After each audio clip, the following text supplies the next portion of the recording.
dengan mengucap Bismillahirrahmanirrahim. Assalamualaikum warahmatullahi wabarakatuh.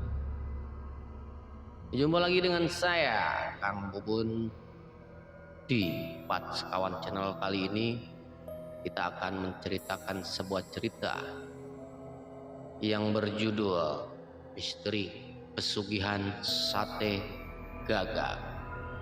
Cerita ini diambil dari seorang narasumber dari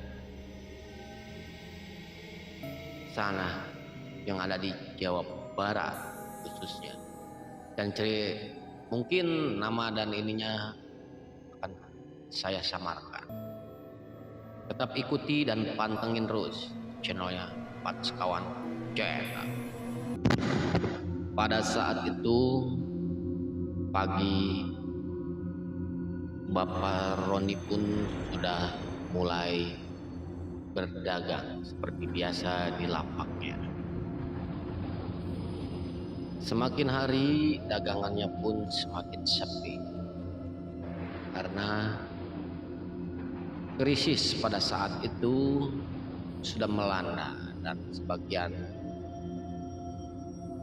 pedagang-pedagang lain pun sudah mulai tutup lapaknya dan bangkrut, karena yang tersisa hanyalah Pak Roni yang masih berjualan di tempat lapak tersebut. Dan Pak Roni pun mulai berdumel dan berbicara sendiri, saking kesalnya kepada nasibnya sendiri. Kenapa ketika zaman krisis moneter ini sangat sepi sekali? Usaha apa lagi yang akan saya harus jalankan karena kebutuhan semakin kesini semakin banyak, dan orang-orang yang lain pun sudah mulai tutup lapak, cuma tinggal saya sendiri yang belum.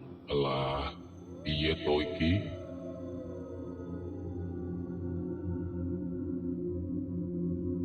Jam demi jam, waktu demi waktu, sudah Pak Roni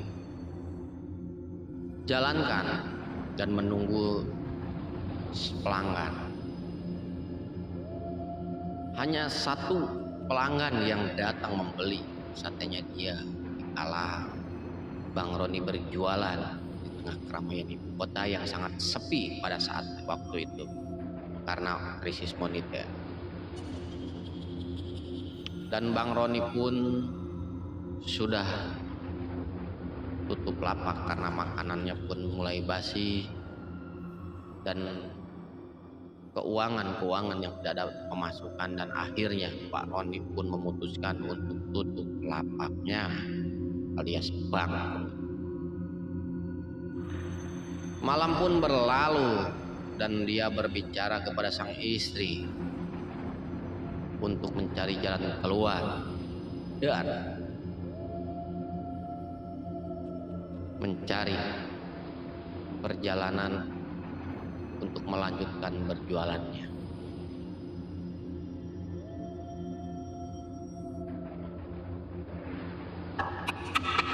Assalamualaikum. Assalamualaikum. Assalamualaikum, Dek.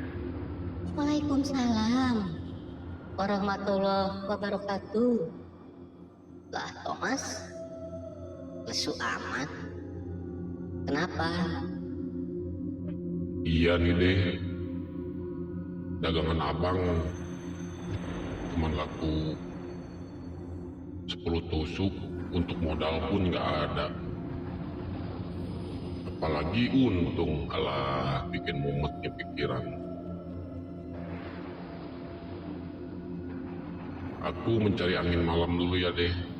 Barangkali ada yang mengasih solusi atau gimana gitu.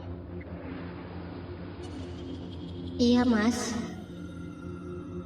semoga ada pencerahan ya untuk kedepannya. Amin. Makasih ya, Deh, doanya. Abang pergi dulu. Berselang beberapa waktu, Bang Roni pun mulai berangkat dari rumahnya dan tujuannya untuk mencari kopi malam dan sambil merenung di warung tersebut. Dan tiba-tiba Bang Roni pun sudah sampai di warung tersebut dan memesan kopi kepada si ibu warung. Bu, kopinya kopi hitamnya satu bu, jangan diaduk. Dan si ibu warung pun mulai membikinkan segelas kopi buat Bang Roni tersebut dan sambil merenung. Dan tiba-tiba seselang berapa waktu kemudian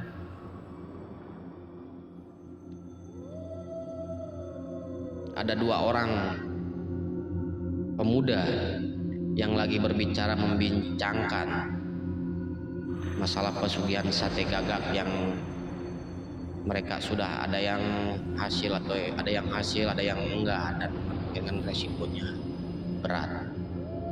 Dan Bang Roni pun mendengarkan sambil menyidik-nyidik apakah betul, apakah enggak, apakah itu yang ingin mereka tahu, ingin dia lakukan. Dan Bang Roni pun mulai menghampiri si pemuda tersebut. Bang Diman, gimana nih bang? Yang tadi saya dengar katanya abang punya usaha sate gagak ya? Apakah bisa membantu saya bang?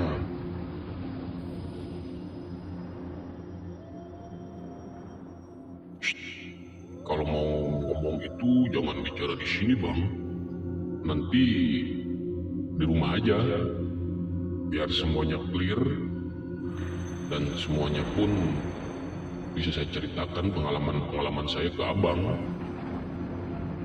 Kalau begitu baiklah man.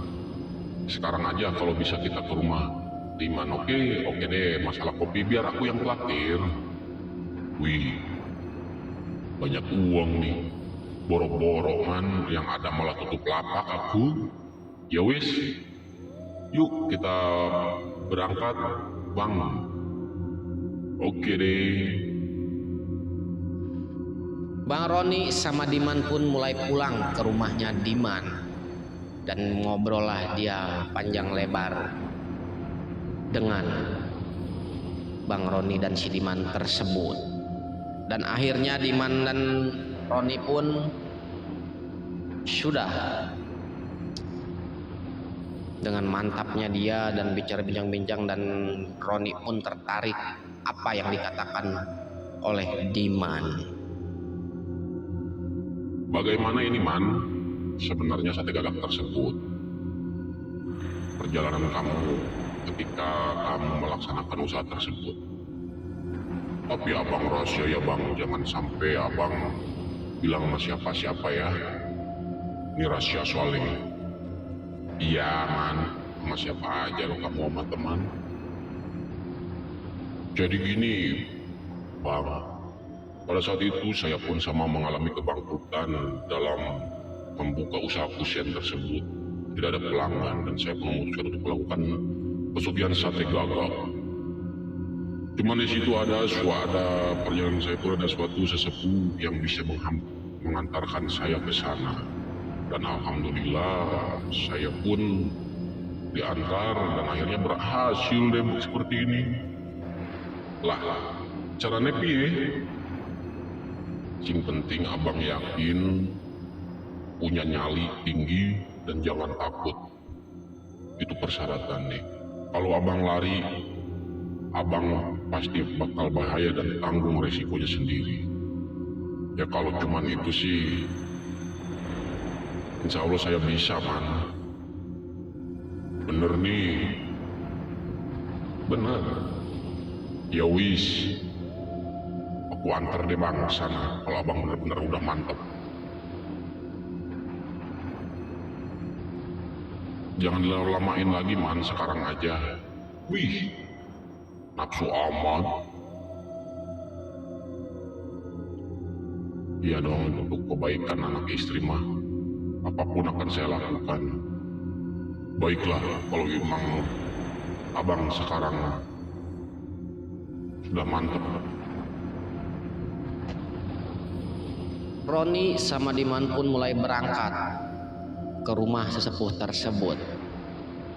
Singkat cerita, berbincanglah mereka di sana dan lalu sesepuh tersebut bilang kepada Roni harus menyediakan sesaji dan sejabannya untuk membeli daging burung gagak tersebut untuk dipasarkan di hutan keramat yang berada di hutan tersebut. Apakah sampean wis tahu resiko dan itunya? Jadi kamu harus bisa melakukan persyaratan-persyaratan yang Abah bilang tadi. Saya oke bah, saya menyanggupinya. Kalau masalah mental dan nyali, insya Allah bah. Karena saya saking puyengnya, sudah kesana kemari nggak ada penghasilan. Ya wis, sekarang kita berangkat ke sana. Dan tetapi Diman biar di rumah saja menunggu ya. Baik bah. Singkat cerita, mereka berdua pun berangkat ke hutan tersebut. Dan sampailah di sana. Setelah sampai di sana, Diman pun dan Mbah Dukun pun mulai melakukan sesajian, dan si Mbah Dukun pun mulai meranjakan raja mengelilingi makam keramat yang berada di hutan tersebut sambil kumat kamit menaburkan bunga setaman di sana. Dan Diman pun lalu mengeluarkan lapaknya dan memulai membakar satenya. Setelah setengah jam kemudian, Diman ditinggalkan oleh Abah tersebut dan mulai menggebar kipasnya, dan wanginya pun sudah kebawa angin sana kemari. Dan angin pun berhembus kencang meliputi Diman tersebut. Satu persatu yang mereka datangi, ada sesosok kuntilanak yang bergelantungan di atas. Diman pun sudah mulai kaget dan terhentak melihat si kuntilanak tersebut, tapi tidak mau mendekat si kuntilanak tersebut. Karena menurut Mbah Dukun dia bukan yang mau belinya, cuman kegodanya aja. Dan selang berapa menit kemudian si sosok kunti pun menghilang, raib entah kemana. Cuman yang tersisa ada lagi satu yang bersosok kecil berwarna coklat menghampiri Diman. Itulah yang mau beli menurut Mbah tersebut. Dan setelah menghampiri, Diman pun tidak berani melihat ke mukanya atau ke atas karena posisinya itu seperti raksasa tinggi dan besar. Dia menanyakan berapa sate per tusuknya. Diman cuman bilang 100. Diman lalu mengasihkan semua saking takutnya kepada si makhluk tersebut. Dan akhirnya kantong yang sudah disediakan Diman pun mulai penuh dengan uang antara gocapan dan cepean. Seselang beberapa menit kemudian ada angin puting beliung menghampiri dia, dan anehnya gerobaknya pun tidak apa-apa. Walaupun pohon tersebut mulai berjatuhan buah yang ada di sana. Yang saya herankan hanyalah gerobak sate dan dia yang tidak apa-apa. Singkat cerita, datanglah sesosok yang besar raksasa yang bertanduk menghampiri Diman tersebut.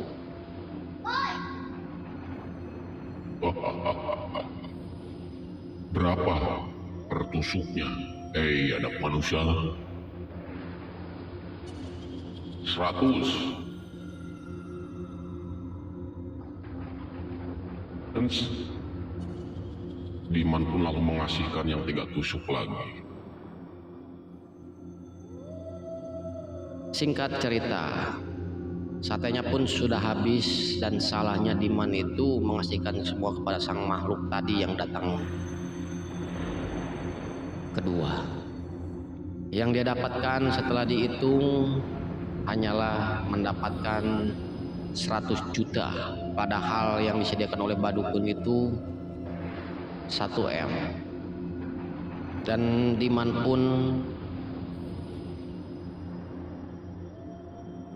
disalahkan oleh Badukun tersebut karena terlalu ceroboh, dan mungkin karena dia saking takutnya kepada si makhluk tersebut. Dan akhirnya Diman pun pulang kepada sang istrinya membawa uang untuk membayari hutang-hutang yang selama ini numpuk, karena itunya pun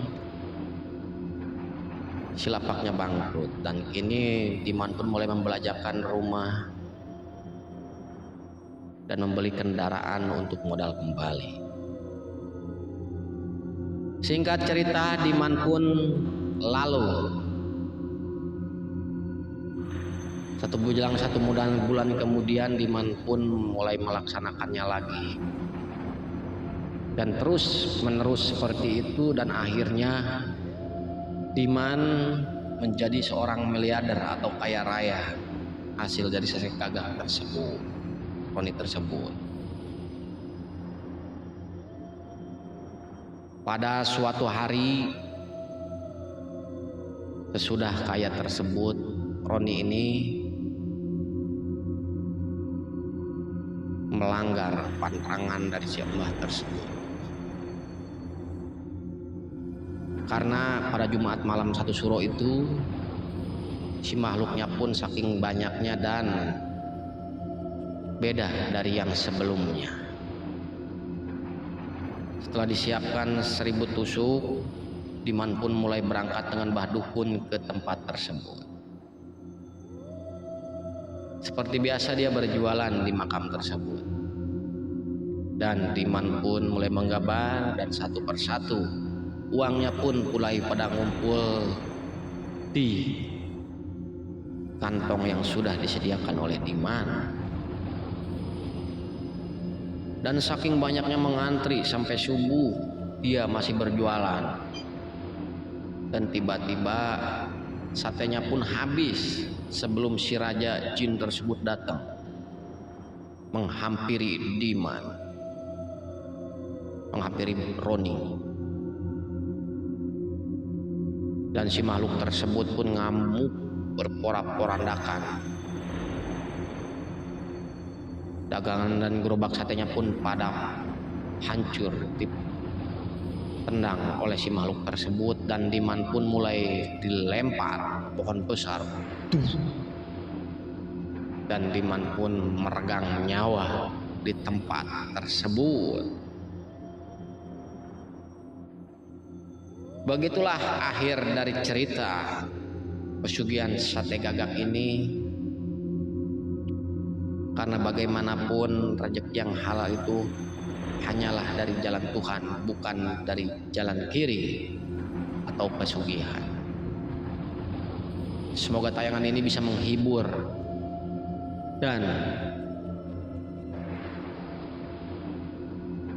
bikin Anda senang. Hanya ini hanyalah semata-mata untuk hiburan, terlebih untuk hiburan. Dan bagi kalian yang suka tentang cerita misteri ini, tolong di-share di komen, di like, and di subscribe biar kami bikinnya pun tetap semangat membuat konten misteri selanjutnya. Dan nantikan konten misteri selanjutnya hanya ada di Pat Sekawan Channel. Assalamualaikum warahmatullahi wabarakatuh.